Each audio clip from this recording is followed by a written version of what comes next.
जय हिंद दोस्तों। आज की इस वीडियो में हम बात करने वाले हैं कि भारत के जो साइंटिस्ट हैं, यानी कि हमारे जो गौरवशाली जो साइंटिस्ट हैं, यानी कि इंडियन इंस्टीट्यूट ऑफ साइंस के जो बेंगलुरु में है, उसके जो साइंटिस्ट हैं उन्होंने एक नई टेक्नोलॉजी को हासिल कर लिया है। भारत में अगर देखा जाए उसको डेवलप कर लिया है, और इससे जो है इंडिया में जो आर्टिफिशियल इंटेलिजेंस है या एआई है या डेटा लर्निंग है या बिग डेटा एनालिसिस है या फिर जो है एआई है या फिर कह लीजिए जो है डीप लर्निंग है या जनरेटिव है या क्रिएटिव है, किसी प्रकार की लर्निंग हो, या फिर अगर वो जो है किसी भी बड़े डेटा को अगर जो है एनालिसिस करती है, तो अब से जो है भारत का जो भविष्य है वो एकदम बदल जाएगा। कैसे बदल जाएगा? क्या आखिर जो है ये जो न्यूरोमॉर्फिक जो कंप्यूटिंग टेक्नोलॉजी है, आखिर ये क्या है, क्या जिसको जो है हासिल कर लिया है? कई सारे लोगों के मन में सवाल आ रहे होंगे कि ये सर इससे क्या कंप्यूटर की जो दुनिया है वो एकदम बदल जाएगी, यानी कि हमारे जो पुराने कंप्यूटर होते थे फिर वो कैसे काम करते थे अगर ये कंप्यूटर से दुनिया बदल जाएगी? आखिर ऐसा क्या भारत ने हासिल कर लिया है? भारत के जो साइंटिस्ट हैं इंडियन इंस्टीट्यूट ऑफ साइंस और बेंगलोर में जो साइंटिस्ट हैं उन्होंने ऐसा क्या हासिल कर लिया है? किससे जो है दुनिया डर गई है या नहीं डरी है, या ऐसा क्या टेक्नोलॉजी है ऐसा ख़तरनाक है जो कंप्यूटर को एकदम मॉडर्नाइज कर देता है, यानी कि फ्यूचर के लिए तैयार कर देता है, यानी कि भविष्य के कंप्यूटर जो हैं वो आपकी ये कंप्यूटर नहीं चाहिए। अब आप कहोगे सर कंप्यूटर तो जो है बहुत टाइप के होते हैं, mini computer, main frame computer, micro computer, super computer, quantum computer, DNA computer. ये एक अलग ही प्रकार का कंप्यूटर है जिसका नाम है न्यूरोमॉर्फिक कंप्यूटिंग टेक्नोलॉजी। ये कंप्यूटर नहीं है, ये दरअसल कंप्यूटर नहीं है, आप पहले ये समझिए, ये एक टेक्नोलॉजी है। ये टेक्नोलॉजी है जिसका नाम है न्यूरोमॉर्फिक कंप्यूटिंग टेक्नोलॉजी। अब जैसा कि आपको नाम ही से लग रहा होगा, और चूँकि मैं आपको सबसे पहले वीडियो को स्टार्ट करूँ उससे पहले मैं बता दूँ कि मैं जो हूँ साइंस एंड टेक्नोलॉजी, ऐसे जो है 2 मैंने अपने आप को टैग दे रखे हैं कि मैं इसी का स्टूडेंट हूँ और इसी को मैं ढंग से पढ़ाता हूँ। ठीक है, वैसे मेरा जो पेशा है पढ़ने और पढ़ाने का वो यही है, साइंस एंड टेक्नोलॉजी, यानी कि टेक्नोलॉजी में आप कंप्यूटर साइंस मान सकते हो, वो मेरा है। अब दोस्तों मैं यहाँ पे बात करने वाला हूँ कि आखिर जो है अगर हमारे कंप्यूटर आज कैसे वर्क करते हैं और इसके आ जाने से हमारे कंप्यूटर कैसे हो जाएंगे। तो सबसे पहले मैं आपको बता दूं कि आज जो हमारे कंप्यूटर हैं वो बाइनरी नंबर सिस्टम पे वर्क करते हैं। बाइनरी नंबर सिस्टम पे कैसे वर्क करते हैं? आज हमारे कंप्यूटर जो है आईपीओ के प्रोसेस पे काम करते हैं, यानी कि पहले वो आपके द्वारा टाइप किए गए या माउस के द्वारा कोई भी कमांड दी गई उसको जो है इनपुट के तौर पर लेते हैं। उसके बाद अपने प्रोसेसर में, यानी कि जो सीपीयू है उसमें जा कर के जो है वो डेटा प्रोसेस होता है। वो डेटा सीक्वेंस में प्रोसेस होता है। इस बात को बहुत ध्यान से नोट कीजिए, क्यों मैं बता रहा हूँ, ध्यान से समझिए। सबसे पहले आपके द्वारा जो आजकल के कंप्यूटर होते हैं वो कैसे काम करते हैं मैं आपको बता देता हूँ, बिल्कुल बेसिक से। आजकल के कंप्यूटर में क्या होता है, सबसे पहले डेटा को आप देते हो, उसके बाद डेटा जो है वो प्रोसेस होता है, एक एक करके डेटा को प्रोसेस किया जाता है, यानी कि आपने जितने टास्क दिए हैं सब टास्क एक एक करके होंगे, पैरेलली नहीं होंगे। और जब ये डेटा प्रोसेस किया जाता है तो वो 1-0 की फॉर्मेट में होता है। दरअसल मैं आपको बता दूं कि नंबर सिस्टम, यानी कि अगर आपने क्लास 6, 7, 8 में पढ़ा होगा, ये आपने नंबर सिस्टम जरूर पढ़ाए जाते हैं कंप्यूटर की किताबों में, बुक्स में। उसमें क्या होता है कि हमारी दुनिया में कई सारे नंबर सिस्टम होते हैं, जैसे decimal number system, binary number system, octal number system और हेक्साडेसिमल नंबर सिस्टम। कंप्यूटर जो है हमारा, आपको बेसिक सा बात पता होना चाहिए कि हमारा जो कंप्यूटर है वो जो भाषाएँ हैं कंप्यूटर, वो हमारे द्वारा जो बोली जाने वाली जो हाई लेवल भाषाएँ हैं, चाहे वो इंग्लिश में हो, चाहे वो किसी भी हाई लेवल प्रोग्रामिंग लैंग्वेज हो, चाहे वो जावा हो, चाहे पाइथन हो, चाहे वो C++ हो, चाहे सी लैंग्वेज हो, इसको जो है कंप्यूटर समझता नहीं है।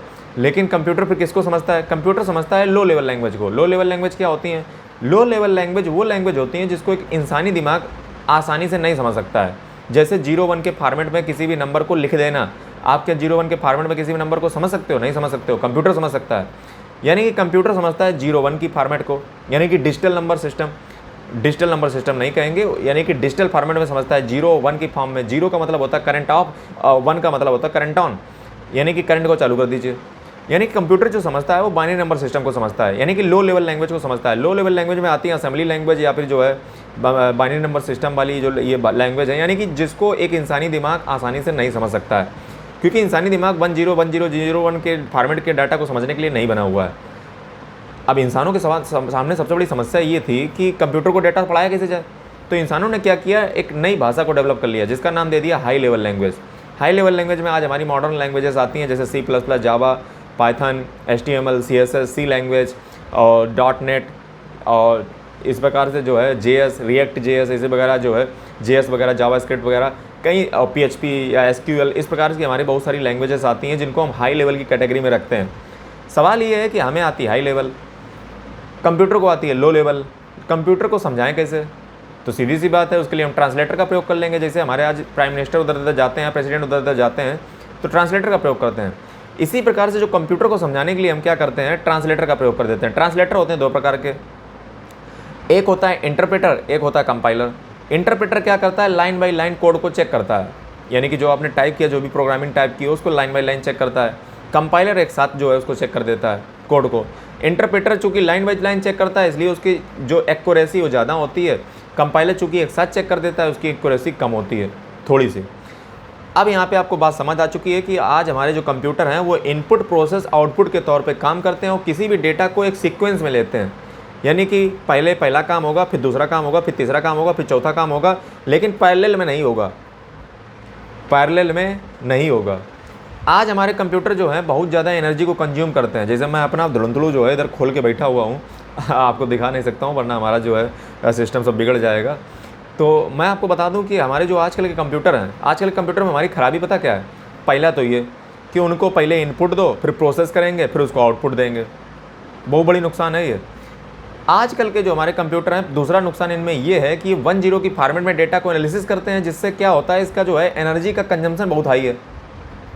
एनर्जी का जो कंजम्पशन है वो बहुत हाई होता है। और आजकल के जो हमारे कंप्यूटर हैं वो जो है वान न्यूमैन आर्किटेक्चर से जो है काम करते हैं, यानी कि वान न्यूमैन आर्किटेक्चर हमारे आज के कंप्यूटर में पाया जाता है। अगर कंप्यूटर की जो है डिज़ाइन का अगर बात किया जाए, जो डिज़ाइन होती है कंप्यूटर का आर्किटेक्चर होता है उसमें वान न्यूमैन का प्रयोग किया जाता है। लेकिन जो न्यूमॉर्फिक कंप्यूटिंग जो टेक्नोलॉजी है ये एकदम बदल के रख देगी इन कंप्यूटर को। क्या? यानी कि इससे होगा पता क्या? इससे होगा ये कि जैसे हमारा देखिए ये कंप्यूटर वर्क कैसे करता है। कंप्यूटर वर्क करता है चिप से, और चिप किस पे बनी होती है? चिप दरअसल ये कहाँ पे होती है, इसको कहते हैं प्रोसेसर। प्रोसेसर होता कहाँ है? ये CPU के अंदर जो है मदरबोर्ड में लगा हुआ, CPU में लगा हुआ प्रोसेसर होता है जिसके ऊपर फैन रखा होता है।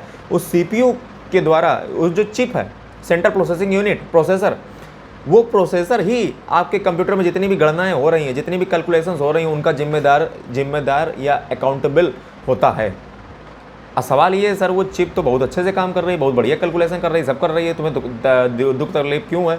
क्यों जो है तुम्हारे पेट में चूहा कूद रहे हैं?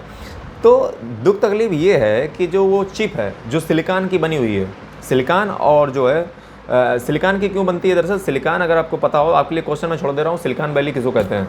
इंडिया की सिलिकॉन वैली किसे कहते हैं? देखिए इंडिया की सिलिकॉन वैली में ही जो है इसका खोज हुआ है कंप्यूटिंग टेक्नोलॉजी का, न्यूमॉर्फिक कंप्यूटिंग टेक्नोलॉजी। जो CPU के प्रोसेसर होता है, प्रोसेसर जो है वो 1-0 की फॉर्मेट में कंप्यूटर की कैलकुलेशन करता है। आज का हमारा कंप्यूटर, यानी कि जो क्लासिकल कंप्यूटर हैं वो ऐसे ही वर्क करते हैं जो प्रोसेसर के तौर पे 1-0 की फॉर्मेट में। लेकिन जो ये क्वांटम जो ये न्यूरोमॉर्फिक कंप्यूटिंग टेक्नोलॉजी है, इसमें पता क्या होगा?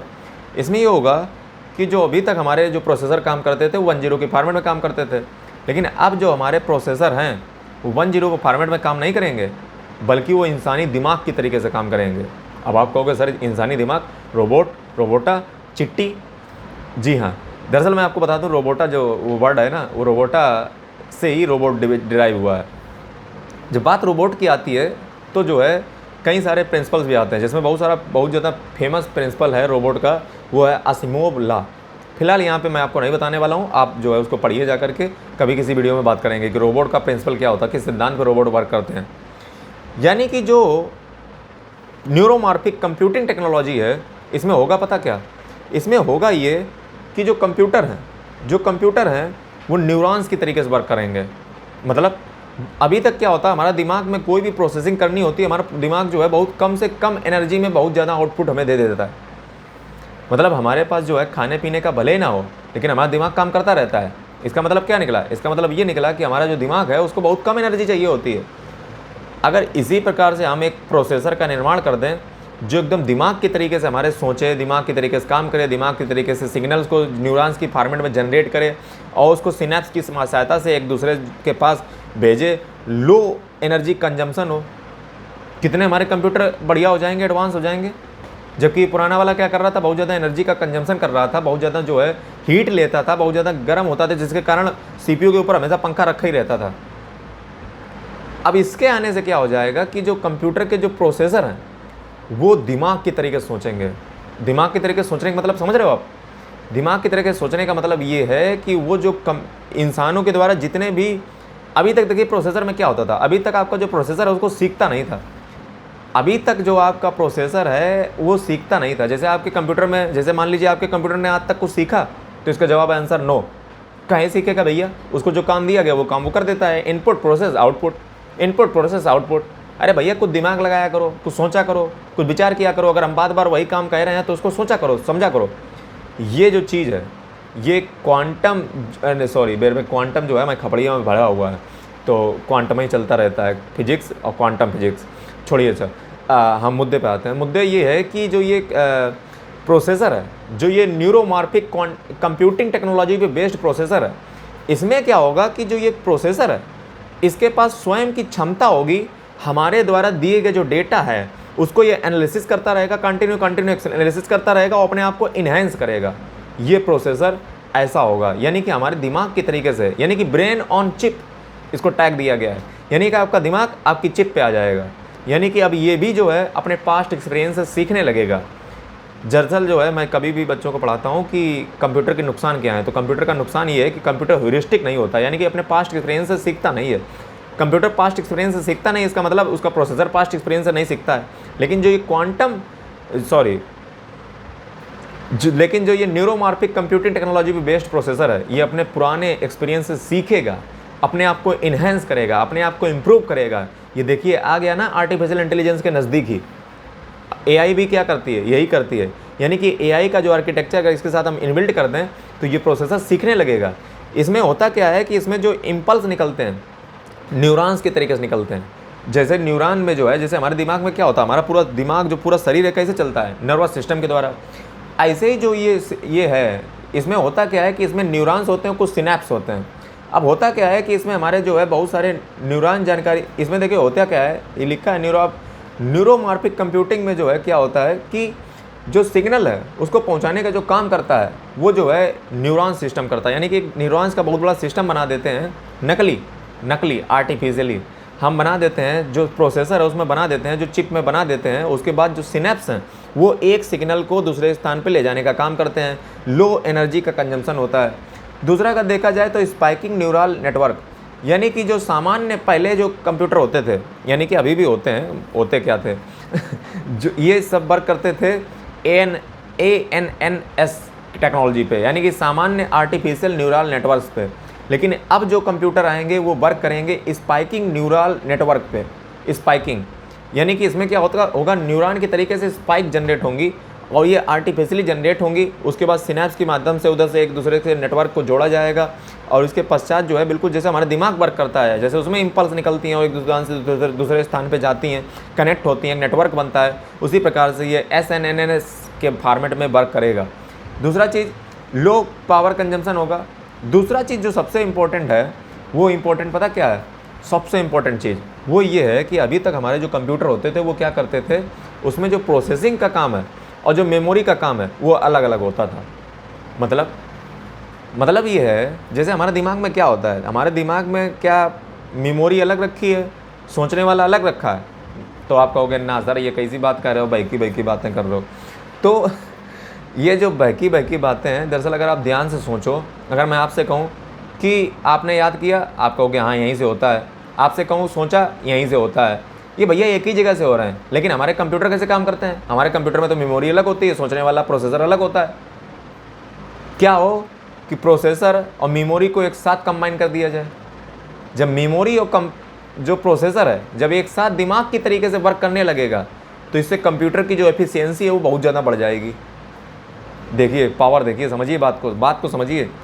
मैंने क्या कहा, हमारे जो अभी के कंप्यूटर हैं जो मैं अपना खोले बैठा हुआ हूँ या आपके पास होगा, वो सारे कंप्यूटर कैसे हैं, उनमें होता क्या है कि मेमोरी अलग होती है, हार्ड डिस्क ड्राइव या सॉलिड डिस्क ड्राइव या पेन ड्राइव के फॉर्मेट में, और प्रोसेसर अलग होता है। यानी कि सोचने का काम कोई दूसरा करेगा और जो स्टोर करने का इंफॉर्मेशन का काम कोई दूसरा करेगा।